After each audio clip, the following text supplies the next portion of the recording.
Hello there. Welcome to Lab Opportunities, where we bring you genuine opportunities identified in Ghana, which can be implemented in so many different parts of Africa to benefit your life. The Lab Opportunities is being brought to you by Diaspora Minds Lab.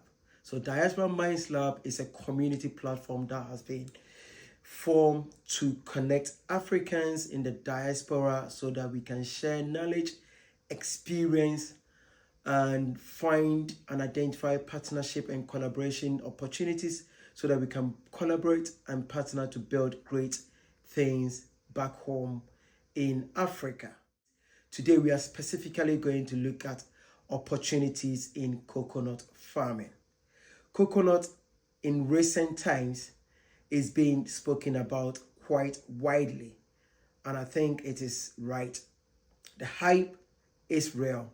There are opportunities in this fruit that we Africans we've not really tapped entirely into. We know that in parts of Asia and in parts of different parts of the world, coconut forms a huge part of export for certain countries, especially in Southeastern Asia. So it is about time we can also take advantage of that. So this opportunity is going to be from those in Ghana and also diasporans who would want to consider these opportunities. As I said, any opportunity that we present here, diasporans can come together and tackle it or go into a joint or partnership venture into this opportunity. So if you are interested in learning more, join Diaspora Minds Lab, whereby you meet like-minded people to take advantage of the opportunities that we present to you. So let's go straight into coconut farming. So coconut is one of the most profitable crops in Ghana or in the whole world. People really do not know a lot about this. Back in 2021, it was estimated that coconut market is around 2.8 billion US dollars in Ghana. And this estimate was projected to increase. From every indication that we've seen since 2021, this market has increased, and it is the projection is that it is to continue to increase. So there is much more money and much more opportunities in this sector for us to go into. Again, if you are in Ghana or if you're in the diaspora and you want to take advantage and get some figures to start with, you are in the right place.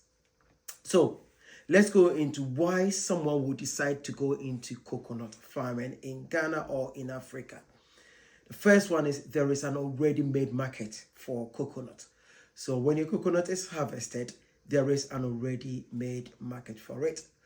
When coconut is planted, maintenance of the plant is very, very low. So that makes it very, very effective for entrepreneurs and also for those in the diaspora who would want to go into that, because maintenance is very, very low, especially once it is matured and you are harvesting.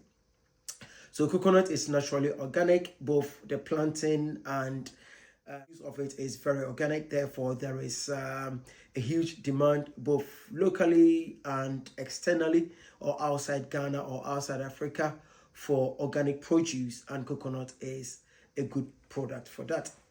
The fourth one is improved variety. There are many varieties, disease like resistant varieties out there that farmers can go into, causing them less headache and increasing yield as well. There is, as I've already mentioned, export opportunities for coconut, and that market is increasing, or that opportunities to export is increasing. And to be honest with you, governments are also paying attention. In Ghana, for instance, the government announced support for coconut farmers. So there is support from the government as well. And one key advantage of coconut is that once it is harvested, the fruit itself, or the whole coconut, is its use is very, very versatile. in that it can be used for so many different things. It can be, the coconut water can be drunk. The food inside can also be eaten. You can extract oil from it. There are so many. Even the husk, we can generate a biofuel, like, if I can put it that way. That was the word I was looking for. So again, there are huge opportunities in terms of the versatility of coconut. And one advantage which we in Ghana do have is that the climate is favorable for coconut production or coconut growing. So it is quite good for those of us in Ghana. Last but not least, of opportunities in to go into coconut farming is that processing facilities is increasing in Ghana. Therefore, if you want your coconut to be purchased for it to be processed into the products that I've mentioned, again, you can start going into that. The disadvantage of going into coconut farming is that it takes longer for coconut to mature. We are talking about 3 to 5 or sometimes even 6 years for you to start earning anything from coconut farming. So that is a disadvantage. It means that the initial capital which goes into coconut can be quite huge without seeing any returns for a longer time. But once you start seeing returns, it is really good. And one limiting or disadvantage for coconut, especially in Ghana, is processing facilities in Ghana are very limited. So these are some, disadvantage. There is other disadvantages like pest infestation of your crops, which can destroy everything that you have cultivated. So these are some disadvantages. Let's go straight into how you can start. I think which is what is for me is very, very interesting.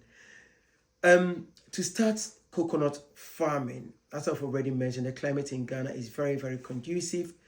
It does very well almost in everywhere in Ghana except in very, very hot, dry areas such as in the savannah part of Ghana. Apart from that, coconut will do, does very well in almost all the regions in Ghana apart from, let's say, the north. An average, a seedling costs around 30 cedis. It could be less or it could be slightly more. And you can even get it for free from government sources as well. An acre of land, you can plant between 60 to 100 seedlings on an acre of land. To be honest with you, spacing is very, very important. So it is advisable that you don't get too greedy and plant limited number on the land. It is advised that 70 to 80 does very well on an acre of land. So we would go for 80 seedlings per acre for this presentation so that it is easier for you to digest. So for a 10-acre land, for using 80 per acre seedling, you are talking about a cost of around 2,100 cedis to purchase the seedlings. This excludes transportation. There will be transportation costs from the buyer or from you transporting it to your farm. So there is a cost for fertilizer, and the acre is around 3,000 to say 4,000, but I think we can reasonably expect 3,000 fertilizer per acre. For a 10-acre land for 3 years, you're talking about 9,000 or 90,000 Ghana cedis for a 10-acre farm. That is the cost of application of fertilizer. For fertilizer, you're talking about application for each year to the third year. So you've got 3,000 per acre. For 3 years, it's going to cost you 9,000 per acre. So for 10 acres, we get 90,000 Ghana cedis. Pest can be an issue, as I've already mentioned. A well-known one is the rhino beetle. cause a lot of issues. So there are pesticides to spray on your crops. So it costs around 500 cedis per acre. So for the end of the first year, which is the key end of the third year, which is, assuming like you're spraying every year, which is the development part of the coconut plant, you're talking about 1,500 Ghana cedis per acre. Therefore, on a 10-acre farm, it will cost you 15,000 Ghana cedis. For you cannot plant without paying those who would plant. So I would say estimate 500 cedis per acre. So add 5,000 Ghana cedis to your cost just for the cost of planting. This has I've excluded land preparation, so set some money aside for land preparation, I think, which is quite standard, and it differs from area to area. I would say it's reasonable to estimate between 600 and 1,000 per acre for land preparation before you plant. So you can multiply it by 10-acre land, and you are going to get maybe 10,000 cedis for a 10-acre land to prepare your land to your coconut. So you cannot have a proper farm without having a manager. So I would estimate that you hire a manager. Again, the cost will change, will really depend on you, like your budget and also the cost of farm managers in your area. But I have assumed farm managers will take about 2,000 Ghana cedis. So at the end of the year, it's going to be around 2,400 Ghana cedis. Total to the end of the third year is 72 Ghana cedis, which is quite a lot. One key thing about coconut farming is that the lifespan is between 30 to 40 years. So all the cost is front loaded, meaning that within the first 3 years, that is where you're going to spend quite a lot of the money that I've already mentioned. So let's speak about the revenue, which is the exciting part for most farmers. So farm price for coconut, I think there is a range here. So it ranges between 2 cedis 50 pesos to about 4 cedis. So it's quite a wide range here. So let's assume a coconut costs 3 Ghana cedis at a farm gate. So again, for this calculation, we've assumed that there wouldn't be any profit. That is, if you're going with the 3-year variety, that is the variety that you can harvest or you can start seeing fruits at the end of the third year, then there wouldn't be any cost or revenue at all between the first and the third year, or between the time of planting and the end of the third year. If you go with the variety that most of us would go for, which is the 5-6 years one, which is the one that is ready for market cultivation around 5-6 years, then you have to expect no revenue between time of planting and also 5 years. That is why I'm saying that the cost of it is front loaded, but once planted and it starts, the lifespan is can go up to 40 years. Some even estimate it to be around 60 years. So it's quite a good plant to go into for your pension. Let me remind you that this opportunity that I'm presenting here in the lab, opportunity series, is coming to you from the Diaspora Minds Lab. What is the Diaspora Minds Lab? The Diaspora Minds Lab is a community for diasporans to come together, share opportunities, share knowledge, build together, identify opportunities to partner, collaborate with like-minded diasporans to build in Ghana or in your resident countries. So that is Lab, Diaspora Minds Lab. If you want to know more about Diaspora Minds Lab, please subscribe to this channel, and also you can join us on diasporamindslab.com. So now into the revenue.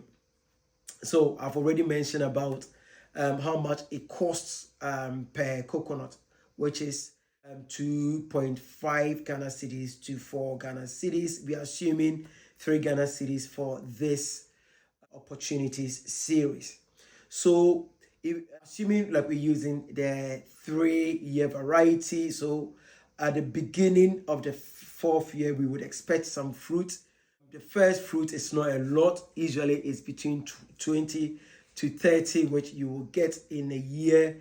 Then after that, that is where you start getting more fruit. So for an acre, let's assume 25 fruits at the end of the first year. So if you've got 80 trees on there or 80 plants on an acre, it means that you will be getting around 2,000 fruits. If each one costs 3 Ghana cedis, it means that the revenue at the end of the first year of harvest, which is in the 4th year, would be 6,000 Ghana cedis. So for a 10-acre plant, you're talking about 60,000 Ghana cedis, approximately 4,200 pounds. So in the 5th year, that is the 2nd year of fruiting. So for the 3-year variety, that you'll be like you get a little bit more fruits than the first year fruiting, which is between 80 and 100 fruits. So for these opportunities, we are going to assume 90 fruits. So again, with 80 on an acre, you would have 7,200 fruits for a 10-acre land. So the revenue from that is going to be 21,600 Ghana cedis from that. For a 10-acre farm, the revenue is 216,000 Ghana cedis, which is approximately 15,000. So the 6th year you are going to get, I think that will be, you'll be entering the peak fruiting for coconut. So you will be getting around 130 to 150 fruits. So again, for 80 seedlings per acre or plants per acre, the fruits that you should expect in your 6th year, which is the 3rd year of fruiting, is 11,200 fruits, giving you a revenue per acre of 33,600 Ghana cedis. So for a 10-acre farm, it is 336,000 Ghana cedis, which is approximately 24,000 pounds. So for the 7th to the 20-year like revenues, we can assume that you will be getting between 80 to 90 fruit. So if you choose that from the 5th year, which is getting approximately 15,000 pounds per year on your farm. So this can be a good little earner for your pension pot for coconut farming. And you have to realize that the lifespan is between 30 to 40 years. It can go on for up to 60 years. So in the lifetime of a coconut, you stand to gain quite a lot from it. That is assuming the price doesn't change. It stays at 3 Ghana cedis, which we all know is not going to be true. It's going to go up when revenue, when demand like increases and more opportunities come into the market. So to summarize these opportunities, coconut farming can be very lucrative, especially in Ghana. It can be a good earner for your pension. It takes a while to get it going. Most of the cost or all the cost is front, is at the front end, meaning that you spend most of your money within the first 3 years or the first 5 years, depending on the variety of your cost. But once it starts fruiting, there is significant gains, which you will, be gaining every single year when it starts fruiting. So it can go into your pension, it can go into the future, and it's really going to be a nice little earner for you. So if you're really interested to go into coconut farming, I would encourage you to start now, because the space, more and more people are going into the space. That doesn't mean that the opportunities within the space is limiting or is going down. It is rather increasing and is projected to continue to increase. Export potential is huge. Organic coconut oil is in high demand. Coconut husk is being converted to charcoal or biofuels to be used. The opportunities in coconut farming is endless. So I would encourage everyone, if you cannot do it, you are a diasporan, please join Diaspora Minds Lab to connect with other like-minded diasporans who would want to venture into this field and go into some sort of collaboration and partnership with them and into coconut farming. It will be good little earner for you. Thank you very much for staying with us. I hope this opportunity, which was brought to you by Diaspora Minds Lab, has been very, very good for you. We will bring you another one very soon. Stay tuned. Thank you.